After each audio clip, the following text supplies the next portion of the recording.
Welcome to Chemistry Simplified. This is the second class in the IUPAC rules in nomenclature of organic compounds. So here, rules for naming aliphatic compounds when no functional group is present. Okay, we discussed this topic today. So longest chain rule. Okay, so this is the first step in naming an organic compound. So selection of the longest chain. So it may be continuous or it may not be continuous. Okay. So ఇక్కడ మనం observe చేస్తే అండి ఒక longest చైన్ని మనం select చేయాలన్నమాట. So ఇప్పుడు ఈ particular ఎగ్జాంపుల్‌లో ఇలా చూసినప్పుడు ఇందులో మనకు ఒక సబ్స్టిట్యూయెంటే ఉంది. సో కాబట్టి మనము ఇది మన లాంగెస్ట్ చైన్ కింద తీసుకుంటాం అనమాట. Okay. So but వేరాస్ in this case when the substituent attached is more and also and it is very lengthy, then you have to select that more number of carbon atoms in the chain. Okay. ఏ చైన్లో అయితే మనకి carbon atoms ఎక్కువ ఉంటాయో దాన్ని మనము longest chain కింద consider చేయాలి. సో ఇప్పుడు ఇలా చూస్తే ఎలా వస్తుందండి, 1 2 3 4 5 6 కార్బన్ యాటమ్స్ వస్తున్నాయి. అదే ఈ బ్రాంచెడ్ చైన్లో కనుక చూస్తే 1 2 3 4 5 6 7 8 కార్బన్ యాటమ్స్ వస్తున్నాయి. సో కాబట్టి అప్పుడు ఏమవుతాయి, ఇవి అన్నీ కూడా సబ్స్టిట్యూయెంట్స్ అవుతాయి. ఇది పేరెంట్ చైన్ అవుతుందన్నమాట. ఓకే. లాంగెస్ట్ చైన్ అని కానీ పేరెంట్ చైన్ అని కానీ కాల్ చేస్తాం. So this is the first step. అలాగే ఇక్కడ చూడండి, అంటే ఇట్లాగా మనము స్ట్రైట్గా ఉండొచ్చు, ఇలా ఎలాగైనా సరేనమాట. కంటిన్యూస్ ఉండొచ్చు, నాన్ కంటిన్యూస్ ఉండొచ్చు. సో ఇప్పుడు దీనికి ఇట్లా వచ్చిందనమాట 1 2 3 4 5 6 7. సో హెప్టేన్ అనమాట. ఇప్పుడు ఇక్కడ దీనికి ఎథైల్ గ్రూప్ ఒకటి, మెథైల్ గ్రూప్ ఒకటి సబ్స్టిట్యూయెంట్ కింద ఉంటుంది. సో ఇలాగా మనం ఫస్ట్ చేయాల్సిన పని, ఒక ఆర్గానిక్ కాంపౌండ్ తీసుకుని దానికి నేమ్ చేయాలి అన్నప్పుడు first of all you have to select the longest chain. Okay. And next rule is if 2 or more carbon chains of equal length are present. అంటే ఇప్పుడు ఇక్కడ చూడండి, ఇటువైపు మనం చూసినప్పుడు ఎన్ని కార్బన్ ఆటమ్స్ వస్తున్నాయి, 5 కార్బన్ ఆటమ్స్ వస్తున్నాయి. అదే బ్రాంచెడ్ చైన్లో చూసినప్పుడు 1 2 3 4 5 again 5 carbon atoms, right. So మరి దేన్ని సెలెక్ట్ చేసుకోవాలి, స్ట్రైట్ చైన్ సెలెక్ట్ చేయాలా, లేకపోతే కనుక ఇలా బెంట్ కింద ఇట్లా వచ్చిందని సెలెక్ట్ చేయాలా అన్నప్పుడు ఏ అంటే ఏ ఫామ్లో తీసుకుంటే మనకి మేజర్ నెంబర్ ఆఫ్ సబ్స్టిట్యూయెంట్స్ వస్తాయో లేకపోతే least number of branched chains వస్తాయో దాన్ని మనము పేరెంట్ చైన్ కింద కన్సిడర్ చేయాలన్నమాట. So if you take the red one CH3, how many number of carbon atoms are there? 5. And if red one is selected, one branched chain is present. Okay. And whereas if we consider the green one, we get more number of substituents. So that's why the green one is selected. Okay. And next, this is another example. In this case also 2 modes are possible. In both the cases 1 2 3 4 5 6 carbon atoms, 1 2 3 4 5 6 again 6 carbon atoms are present. But what is the difference in between these two is, if we consider the red one, we get 4 substituents.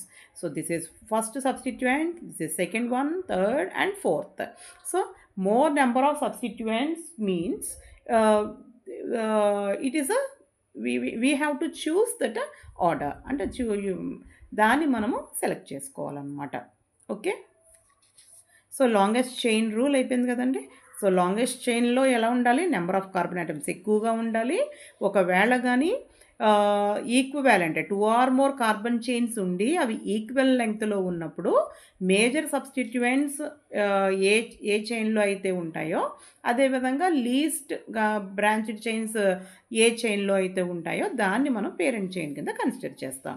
So those are the rules according to the selecting the longest chain. Okay. And then next one is the lowest locant rule. Okay. So first of all you have to know about the locant. Locant means the position of the substituent. So ఇప్పుడు మనం ఒక compound తీసుకున్నామండి ఇలాగా. So 1 2 3 4 carbon atoms ఉన్నాయి.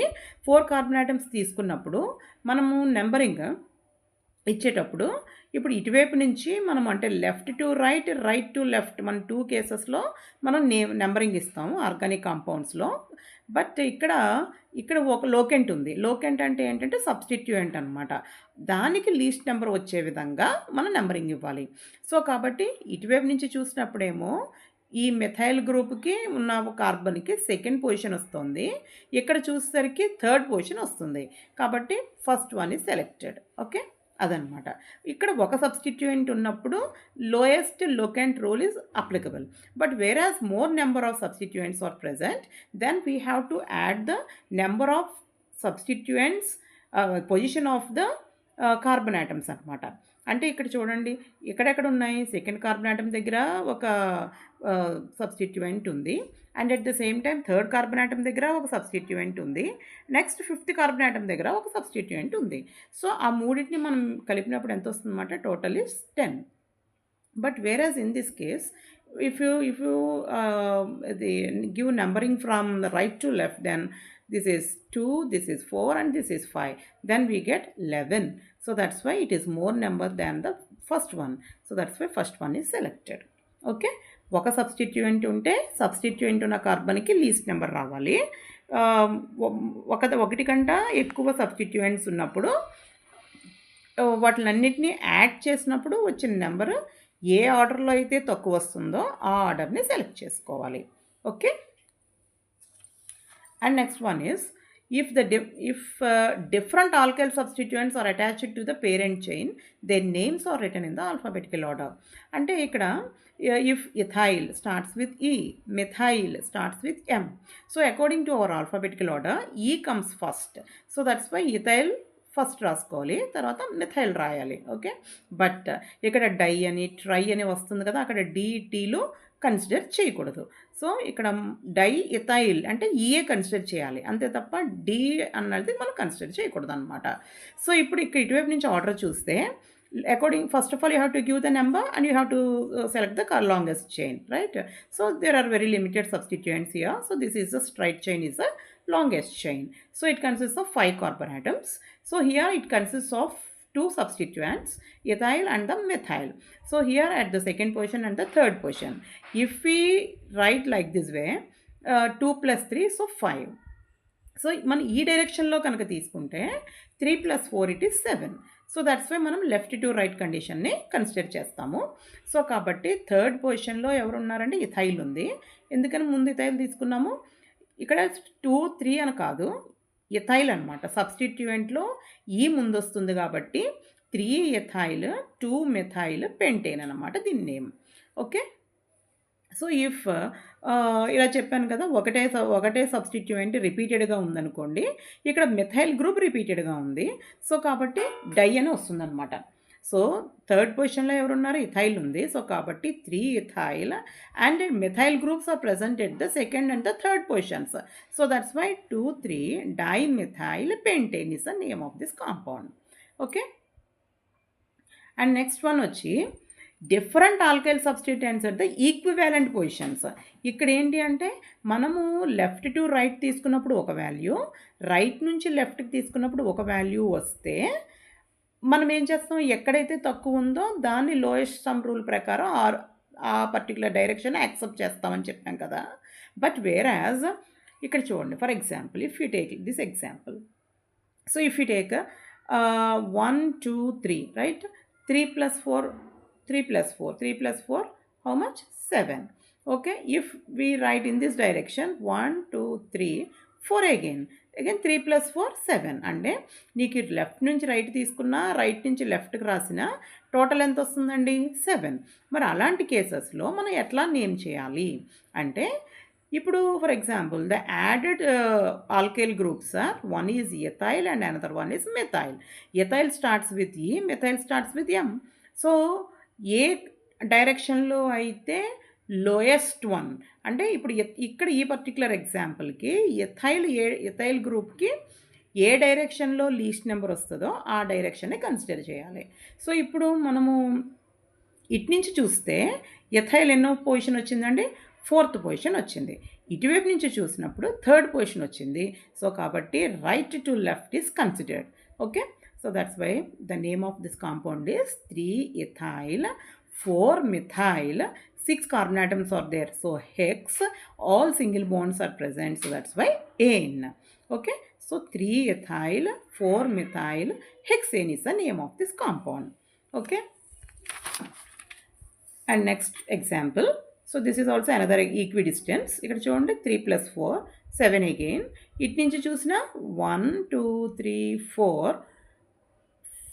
Wait a minute 1 2 3 4 ఇది వేసాం కదండి. ఇప్పుడు ఎక్కడెక్కడ ఉన్నాయి సబ్స్టిట్యూయెంట్స్? ఇక్కడ 1 2 3 4 5. ఇటువైపు నుంచి చూసినప్పుడు 3 and 5 8. ఇక్కడ 3 and 5 8. అగైన్ ఈక్విడిస్టెన్స్. సో ఇక్కడ కూడా ఎవరున్నారు? ఇథైల్ అండ్ మిథైల్ ఉంది. ఏ డైరెక్షన్లో అయితే ఇథైల్కి తక్కువ నెంబర్ వస్తుందో ఆ డైరెక్షన్ని మనం కన్సిడర్ చేయాలి. In this case the ethyl group is attached with the third one when we move from left to right. So that's why 3 ethyl 5 methyl heptane is the name of this compound. Okay. 7, as we explained in the first class, 7 means hept, single bonds means ane, heptane. So the prefixes are 3 ethyl and the 5 methyl. Okay, then we complete the name of the organic compound. So here these are very simple alkyl substituents. So some complex alkyl substituents are there in the carbon chain. Then how to name that compound? So here in this way. So here it is a propyl group, but it is in the expansion form. Here the carbon which is directly attached to the ring is named as 1' for not confusion. అంటే here ఇక్కడ మనకి నార్మల్గా దీనికి కూడా 1 2 3 ఇచ్చామనుకోండి, ఆ parent chain ఏది లేకపోతే కనుక బ్రాంచ్ది ఏంటి అనేది కొంచెం కన్ఫ్యూజన్ వస్తుంది అనమాట. సో కాబట్టి మనం ఏం చేస్తాము, దీనికి 1' అని ఇస్తాం, దీనికి 2 అలా. నెక్స్ట్ దీని కంటిన్యూషన్ ఉంటే దీనికి 2' అలా అనమాట. సో ఇప్పుడు ఇది ఏంటనమాట, ఇది మెథైల్ గ్రూపు, ఇది ఇథైల్ గ్రూపు. ఇథైల్ గ్రూప్లో మెథైల్ గ్రూప్ సబ్స్టిట్యూట్ అయింది. అంటే ఇక్కడ చూడండి, మెథైల్ గ్రూప్ లేదనుకోండి, అది ఎలా వస్తుంది? CH2 CH3 ఎథైల్ అంటే ఒక హైడ్రోజన్ బదులు ఇప్పుడు ఎక్కడ ఎవరు సబ్స్టిట్యూట్ అయ్యారు? CH3 సబ్స్టిట్యూట్ అయ్యింది. సో కాబట్టి దీన్ని ఏమంటాం అనమాట, మెథైల్ సబ్స్టిట్యూటెడ్ ఎథైల్ గ్రూప్ అనమాట. సో యాక్చువల్గా 7 కార్బన్ ఆటమ్స్ ఉన్నాయి. 7 కార్బన్ ఆటమ్స్ ఉన్నాయి కాబట్టి ఏమవుతుంది? హెప్ట్. సింగిల్ బాండ్స్ ఉన్నాయి కాబట్టి ఏన్, హెప్టేన్ అవుతుంది. అండ్ నెక్స్ట్ ద కార్బన్ మనము ఆల్కైల్ సబ్స్టిట్యూయెంట్ ఇటువైపు అటాచ్ చేస్తాము 4. ఇటువైపు నుంచి చూసిన 4, ఇటువైపు నుంచి చూసిన 4. సో కాబట్టి 4 బ్రాంచ్ లెక్కేసేటప్పుడు 1' మెథైల్ ఎథైల్ అని రాయాలన్నమాట. Okay. So now the name of the compound is 4 1' methyl ethyl heptane, right? So here this is another example. It consists of 9 carbon atoms. So 9 means non, all single bonds means ane, non-ane, and here the substituent is attached with 5th carbon atom, so 5.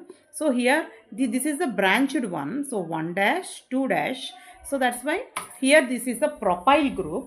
The propyl group, so the methyl group is substituted in the propyl group.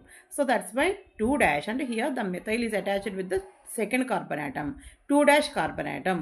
So 5 2' methyl propyl non-ane. So this is the name of the compound. Okay, so these must be considered while naming an organic compound when there is no functional group. First one, longest chain rule, and next one, lowest locant. When there is only one substituent, we must follow lowest sum rule when more than one substituent is present, and we have to name the alkyl substituents based on the alphabetical order. If they are equidistant, then the lowest one must get the least number, and next one, if it is a complex substituent, we have to give the numbering by 1', 2' like this way, and we have to keep that branched one is within the bracket. Okay, so like this way we name an organic compound when there is no functional group when there is no functional group.